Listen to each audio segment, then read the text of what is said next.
he actually... Is this on, Ken? Yeah, testing. Testing, 1, 2, 3, testing. So the relation... Testing. Is mine working? My hair? So I'm planning like I want to do more events and create like a community, so. And I want to do... Yeah, invite me to all the stuff, yeah. What I like about the investment space, like what I want my niche to kind of be is women and how to make it be more balanced. Because like the event I was at last night, it's like very male dominated and it's like, you guys, you gotta hustle. And grind. It doesn't align with a lot of women. Like my sister, I just helped her buy 2 houses, subject to, creative. And like she has 4 kids. Like she's not gonna go out and start like a wholesaling business, but if she could buy 2 properties a year, that could have a huge impact on her change life. Her life. Exactly. So like I want to bring her on to talk about her experience, like little stuff like that. Because it doesn't have, it could be at a big scale if that's what you want, or it could be like at a small scale, slowly you build it over time. And like, yeah, I just had a call with her. Like, remember how we talked about breaking the cycle with your family and all that? Like, that's what I want to do. I want to break the cycle. She called me this week actually like emotional, like thank you for pushing me to do something outside of my comfort zone. Because her husband is very like Cuban.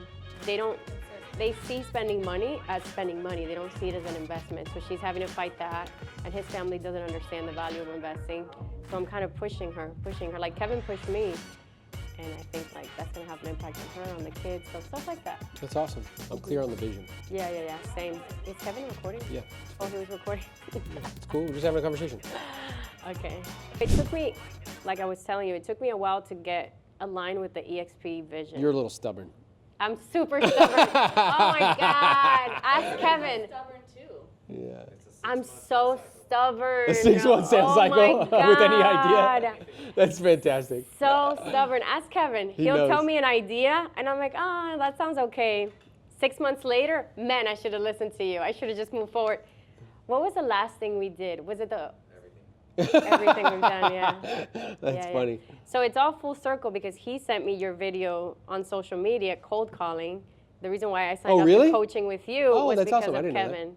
Yeah, like if I think the people that have had the most impact in my career, you and Kevin together, and here we are again. Yeah. He brought me back to you. Damn. That's awesome. And now, here's the really cool part is now we actually are partners. Yeah. And now we're actually building something together. So before it was more like kind of consultative, but now we can combine our skill sets, we can combine like communities to actually have an even bigger impact on more people. Yeah. It's so crazy, right?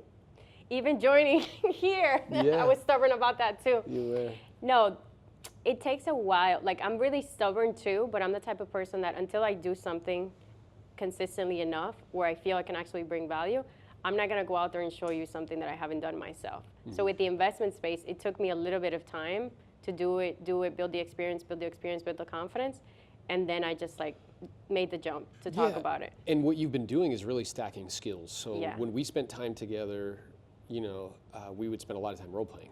Yeah. So you acquired the specialized knowledge of what to say and how to say it. Then you looked at kind of the landscape and were like, hey, I want to apply that in the investment space. Yeah.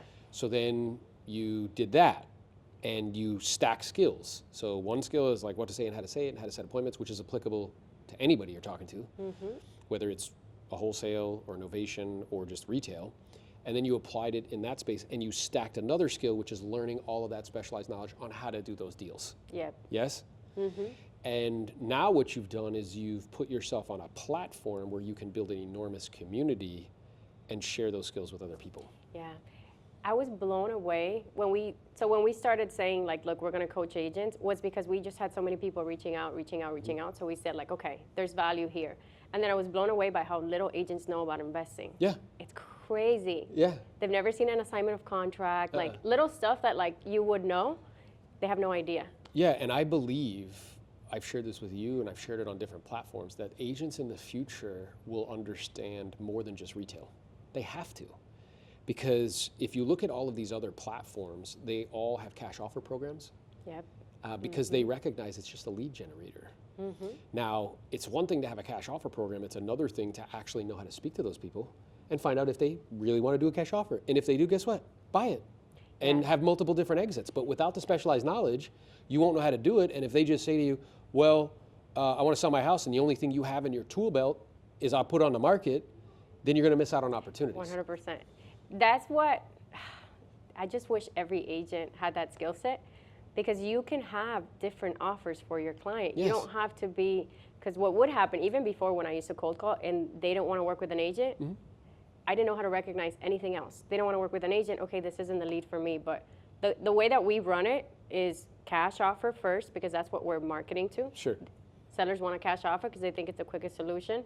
And then we can qualify through asking questions, motivation, time frame, what's important, what do they want the process to look like? And then I can recognize this is someone that wants a listing. So my cash offer isn't even going to be the best fit. I'm going to present it like, hey, this is maybe what the range is going to be, but this isn't the best option. I'm just going to straight up tell them, this isn't the best option, because don't put a peg in a round hole. What's the saying? Like, don't try to force someone to want something they don't want. That's right. Every time I try to force someone to want a cash offer that they don't want we just didn't align. And then I recognize, just qualify. What does this person want? They want speed and convenience. They don't want to deal with any repairs, nothing. And they want a cash offer, get them the cash offer. Yeah, give it to them. Give it to them. Instead of trying to convince them, no, I can get you more money on the open market, I can list it, blah, blah, blah. The amount of times that I've told people that are just set on a cash offer, if we list it, we can get more money, and they say, no, I don't care. That's right. And agents don't get it. They don't understand. Sometimes they want the agent, they want the service, they're okay with that process, and they want that because they want the most money. But sometimes that's not the best solution for them. Yeah, and I think the part of the reason why most agents are completely unaware of that is because a lot of the big voices kind of in the coaching community in real estate don't talk about it. All they talk about is buying and selling. That's it. Like in terms of like listing the property or helping a buyer find a property, right? And I think that that's problematic for the reasons that we're describing. And if you look at the industry as a whole, these big, very sophisticated, very well funded platforms, they don't think that way. Like Open Door? They think like a business person. And they're like, yeah, dude, if we offer people cash offers, we know statistically only 5, maybe 7% of the time will they take the cash offer. The other 95 to 93% of the time, you know what I have? A seller lead.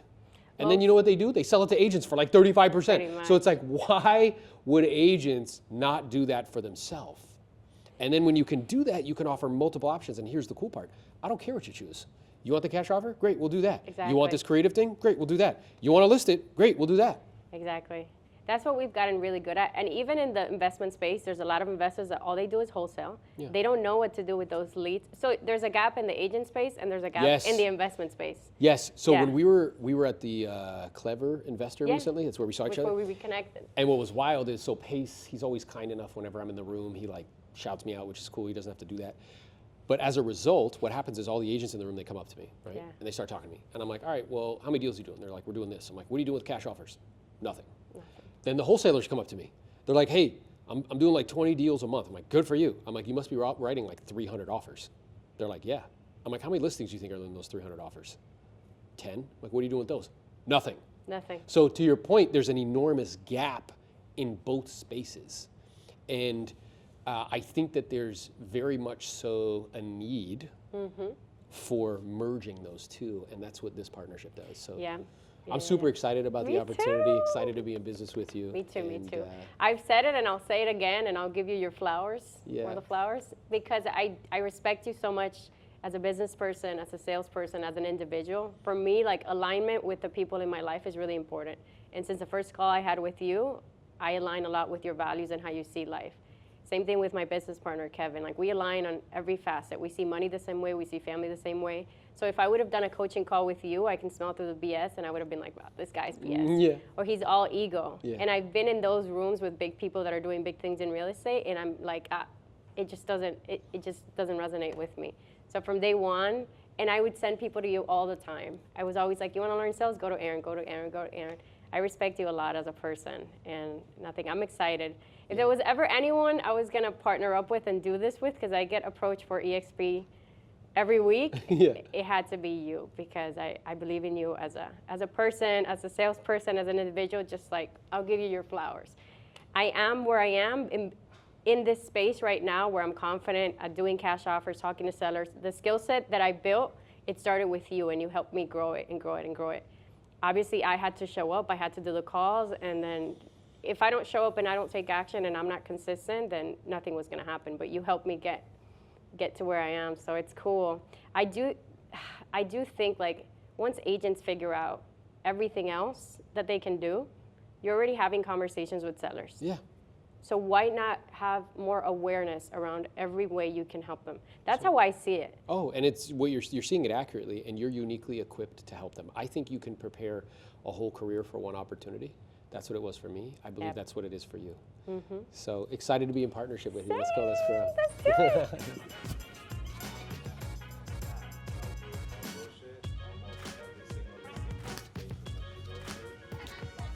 Yeah. Dope.